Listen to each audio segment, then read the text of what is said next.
Il est 7h53, très bonne matinée avec nous. Vous profitez de l'été sur Europe 1 et comme chaque matin, nous avons rendez-vous avec Stéphane Place à la première librairie indépendante de France, la librairie Mola à Bordeaux, afin de vous aider à dénicher le ou les livres de vos vacances. Bonjour Stéphane Place. Bonjour Pierre, bonjour à tous. Un arrêt au rayon des polars aujourd'hui, devenu un maître du genre. Franck Tillier vient de publier « Il était 2 fois mener une enquête quand votre mémoire vous joue des tours ». Pas simple, hein.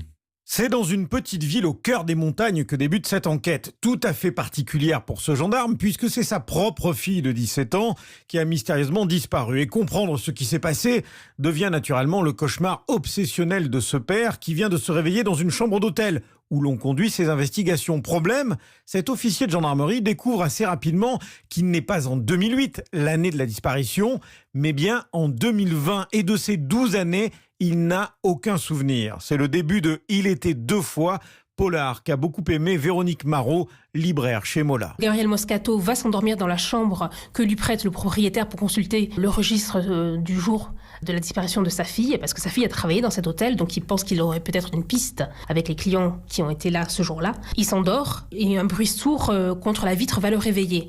Des dizaines d'oiseaux morts tombent comme une pluie de grêlons autour de lui. Il croit d'abord qu'il fait un cauchemar, nous aussi. Ses affaires ne sont plus là, elles sont remplacées par d'autres. Il veut redescendre du 2e étage de cette chambre numéro 29, il se rend compte qu'il est dans la chambre numéro 7, comme s'il marchait à la frontière entre deux mondes. Et c'est ça qu'aime Franck Tillier, c'est cette frontière entre le rêve et la réalité. Et là, il s'agit d'amnésie, d'une pathologie qui existe vraiment, de l'ictus amnésique, qui est une pathologie extrêmement rare, qui fait qu'on oublie tout un pan de sa vie. Et la vérité ultime, elle est entre les lignes. C'est-à-dire qu'il nous impose un défi, une énigme à résoudre, et c'est le lecteur qui est mis dans la peau de l'enquêteur. Et c'est ça qui est extrêmement jubilatoire. Et nous voici sur la piste des ravisseurs de cette adolescente que cherche désespérément son père, embrouillé dans les propres fils de sa mémoire.